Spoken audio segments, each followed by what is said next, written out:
My rich mother-in-law Karen has treated me like a maid for many years. Now I have stopped tolerating and prepared a perfect plan for revenge on her.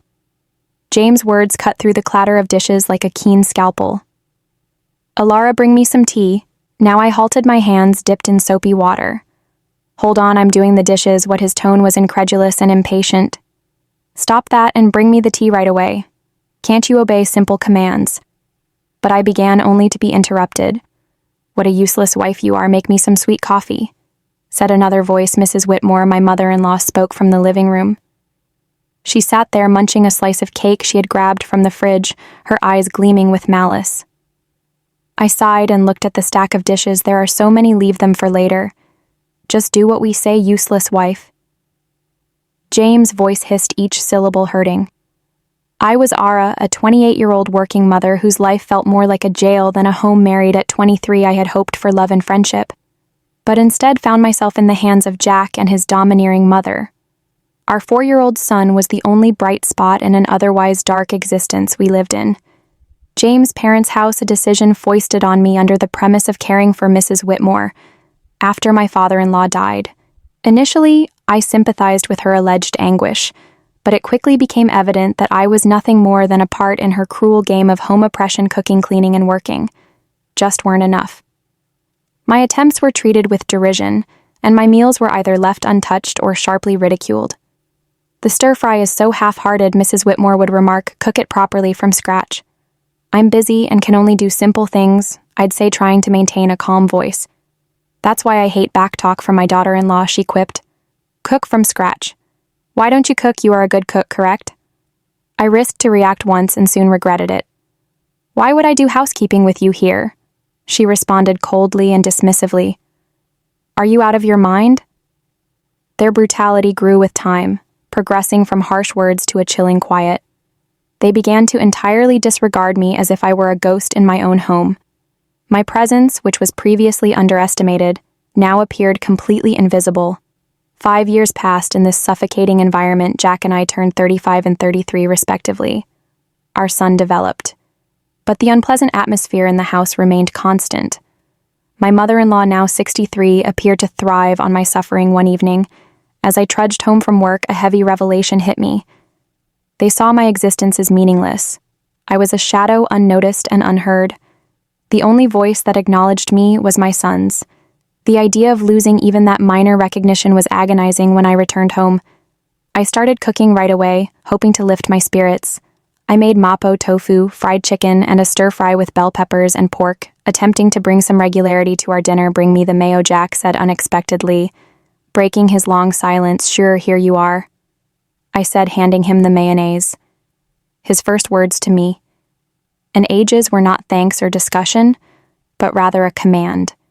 It was the last straw, the limit of my patience and tolerance. Mrs. Whitmore demanded, clean the toilet. What now? I was shocked. Yes, now, she demanded, her voice full of hate. I snapped back, unable to suppress my annoyance. Don't say such a thing while we're eating, it's nasty, just like your heart, she said. Our dispute immediately escalated, with Jack interjecting and demanding that I apologize to his mother, but I refused, standing firm for the first time in years. The conflict reached its climax and a conclusion formed within me. I needed to get out of this toxic environment, not just for myself, but also for my baby. I returned to my room, my determination stiffening. I downloaded divorce papers, completed them, and slapped them in front of Jack. His amazement was evident, but I felt just icy determination. I'm filing these, I announced, my voice firm, as I stood there looking at my husband's puzzled expression. I realized I had finally stepped out of the shadows. It was time to regain my life. The days after I declared my divorce were a blur of frigid stares and stinging remarks. But in the midst of the chaos, I discovered an unexpected sense of freedom. Mrs. Whitmore looked at the food I was serving one evening with distaste. You call this food? Even a child cooks better, I bit my tongue, concentrating on my sunk, happy expression. Eat up, sweetheart. I made your favorite tonight, Jack added in his voice full of sarcasm. Oh, playing the perfect mother, now are we? What a joke. I could feel my rage rising, but I held my cool. I'm just trying to make a nice dinner for our son. Mrs. Whitmore snorted. Don't act high and mighty. You're just a burden in this house." The tension around the table was apparent. Jack's attempts to insult me grew more intense. "So, Alara, have you thought about how you'll survive after the divorce? You can barely keep a house, let alone your own life." I stared him directly in the eyes. "I have been supporting this family for years. I'm not worried about taking care of myself and our son." His smirk faded somewhat, and a spark of concern appeared on his face. Mrs. Whitmore was quick to intercede. "Don't be absurd. You need us more than we need you." The talk drifted to finances, which they typically avoided. "You do realize that without my salary, this household would crumble," I said to myself rather than to them. Mrs. Whitmore sneered. "We'd manage. We don't need your pity money," but James' silence spoke volumes. He understood the truth. They would be in serious financial trouble. If I did not provide a living, their behavior deteriorated during the next few days. Mrs. Whitmore alternated between trying to sweet-talk me into staying and shouting insults when I refused Jack. On the other hand, appeared confused, his AR eroding as the reality of his financial dependency became clear. One afternoon, I overheard a talk between them that chilled me to the core. "She can't just leave us like this," Jack growled. "We need her money." Mrs. Whitmore's response was chilly and calculating. "Do not worry, I have a plan. We'll make her life so unpleasant that she won't want to leave." Hearing their genuine objectives exposed was a revelation. They did not care about me or our son. It was all about power and wealth that night. As I lay in bed, an idea began to emerge in my head. If they wanted to fight, I'd give them one, but it would not be fought with words or trivial disputes. I'd strike them where it hurts the most. Their pride in their pocketbook. The following morning, I began putting my plan into action. I contacted a lawyer, a bright, no-nonsense woman who was highly recommended. "I want a divorce, and I want to make sure they don't get a penny more than they deserve," I informed the woman. She nodded, her eyes bright with determination. "We'll make sure of it. You've been the only breadwinner, correct? We'll make use of that." My resolve got stronger with each passing day. I began documenting everything: insults, financial manipulation, and even little grievances. It was time to turn the tables. It was time to accept the repercussions of their deeds. As I prepared my case, I felt a sense of empowerment. For the first time in years, I felt like I had power over my own fate. The shades of scorn were slowly lifting, revealing a new dawn as the divorce proceedings began. The mood in the house became more caustic. Yet, with each passing day, my panic faded, replaced by a steely resolve. Mrs. Whitmore decided to try a new strategy one evening. "Alara, dear, why don't we forget all this nasty business? You know we're family." Her comments were insincere. I met her stare, unwaveringly. "Family doesn't treat each other the way you've treated me." Jack, who had been silently watching, scoffed. "Oh, playing the victim now. You're not as innocent as you pretend to be." I felt a wave of rage, but I kept my voice composed. "I'm not playing anything. Jack, I'm just no longer willing to be your scapegoat, as is typically the case." The subject turned to finances. "You think you can just take our son and leave? How will you support him?" Jack was skeptical. I grinned with a tiny, confident curl of my lips. "I've been supporting this family for years. I think I can manage." Mrs. Whitmore turned her gaze into a sneer. "You're nothing without us. You come crawling back," but their remarks no longer had force over me. I recognized my worth and knew the truth. The following day, I met with my lawyer again. She outlined the strategy clearly. "We'll expose their financial dependency on you. It will play a crucial role in the custody battle and the division of assets." I nodded, feeling vindicated. The law was on my side, and I was prepared to fight back at home. The tension had reached a boiling point. Mrs. Whitmore's attempts to discredit me got increasingly desperate. "You think you're so smart," she sneered one evening. "But you're just a cold-hearted woman abandoning your family." I stared her directly in the eyes. "Number. I'm a woman who's finally standing up for herself." Jack leapt in, his voice full of fury. "You regret this. You can't survive without me." However, his threats fell on deaf ears. I was done being intimidated. As the days passed, my preparations for the court battle became more intense. I obtained financial accounts, documented their harsh remarks, and gathered evidence of their negligence one afternoon. As I was arranging my documents, my kid approached me. "Mom, are we going to be okay?" His voice was soft and hesitant. I drew him into an embrace, feeling a flash of protectiveness. "Yes, sweetheart, we're going to be just fine. We're leaving this place and we're going to start a new happy life, just you and me." His arms tightened around me, and I knew I'd made the correct decision. I was fighting not just for myself, but also for my son's future. The court hearing date approached, bringing with it the prospect of impending freedom.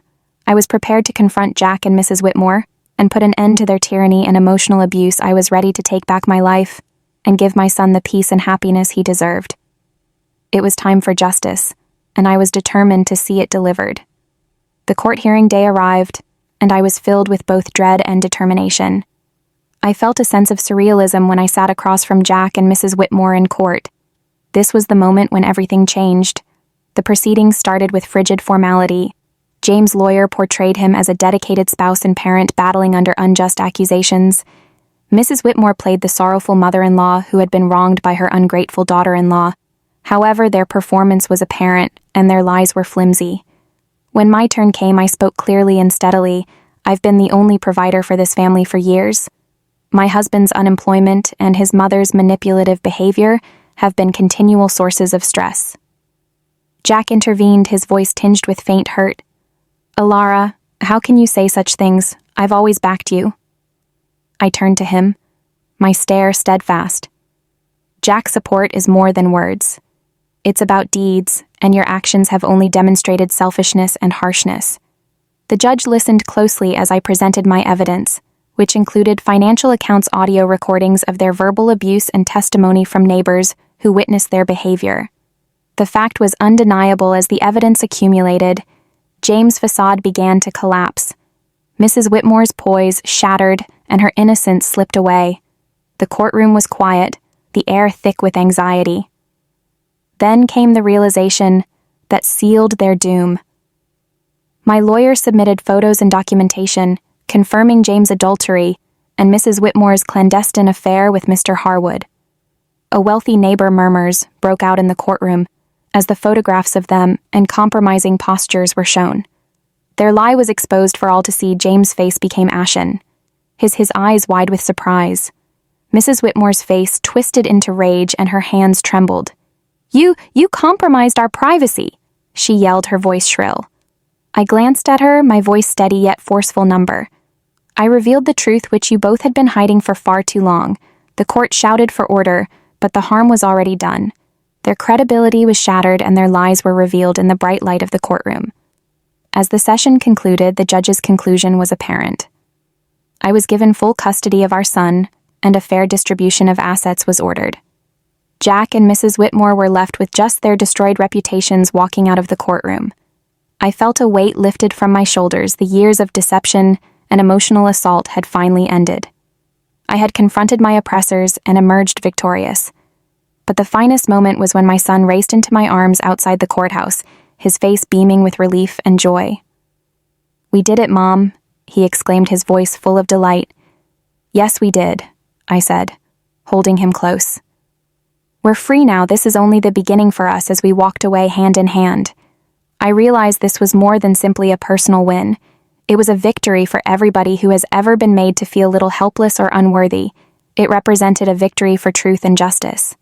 It was the beginning of a new chapter, one full of optimism and the promise of a better future.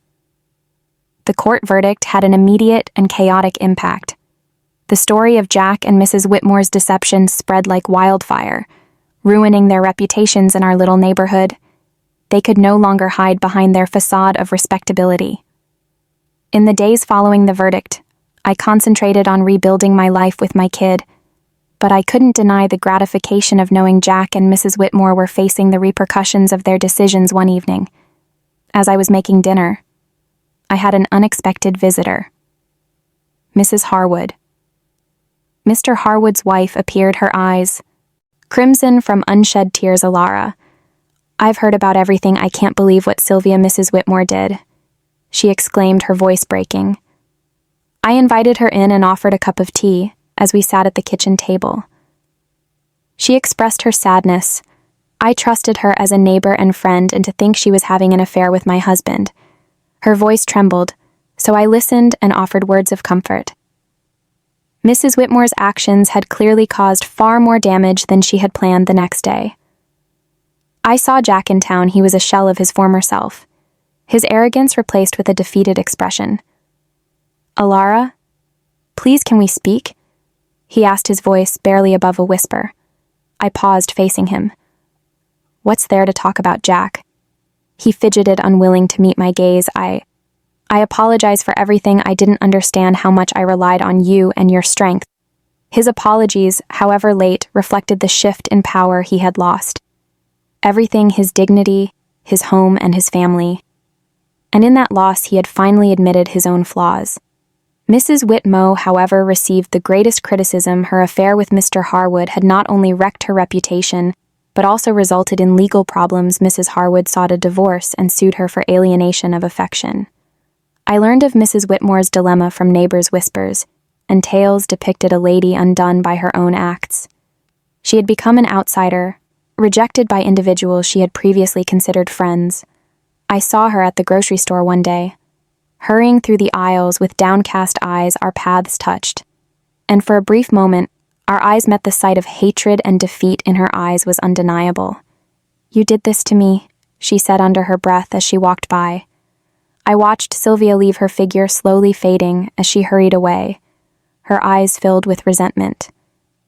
I felt a strange mix of pity for her and vindication for myself. "No, Sylvia," I whispered under my breath. "You did this to yourself." The tides of justice had finally shifted. Everything they had done to me, all the lies, the manipulation, the emotional torment had come full circle. The consequences of their actions were now irreversible. I could see them struggling, living in the aftermath of the deceit they had carefully cultivated over the years. Their false facade had shattered, and now they were forced to face the reality of what they had become. As I watched them suffer through the consequences of their own making, I felt a sense of calm satisfaction, but it wasn't just about them getting what they deserved. The real reward was in the freedom I had gained, the best form of retribution. I realized IED was not in revenge, but in living a life full of peace and strength, free from the toxicity and harmful influence they had cast upon me for so long. My focus shifted back to what truly mattered: the future I was building with my son. We were free now, free from the prison they had trapped me in. For all those years I had broken free, and now I was living the life I had always dreamed of. This wasn't just a story of revenge or victory, it was a story of liberation. It was a powerful testament to my strength and resilience.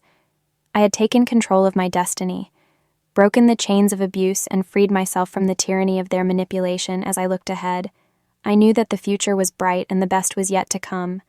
I was no longer a prisoner to their cruelty. I was free, and the world was mine to conquer. Thank you for watching. If you haven't subscribed yet, please do so and hit the notification bell to stay updated with more shocking real-life stories happening around you.